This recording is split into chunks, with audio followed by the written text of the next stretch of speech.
finger Dudleya, something excellent for the very low water landscape.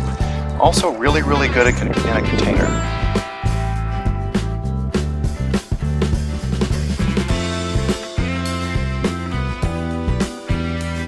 I am here with a simply marvelous mass planting of this finger Dudleya. This is underutilized. This is a really deserving Southwest native that also works good in containers and works good in the garden. This particular clumping finger Dudleya is really valuable in that it takes garden conditions really well. Some of the wider leafed ones are more challenging to have work in the long run, but this one clumps nicely and makes a good mass over time, and planted in mass, this is really low maintenance. It has a very dusty blue-gray leaf and a simple little kind of off-white, very light yellow flower with pink stems, but in mass the show of the floral stems in the spring is really additive. So, little finger Dudleya, something excellent for the very low water landscape. Also really good in a container.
Hi, thanks for joining me. If you found this video interesting or informative, or you think that other people might, please give me the thumbs up or subscribe on my YouTube channel. That way I'll know, and other people will know, that this is a good thing. There's a lot of treasures to explore out there, and it's fun to share them.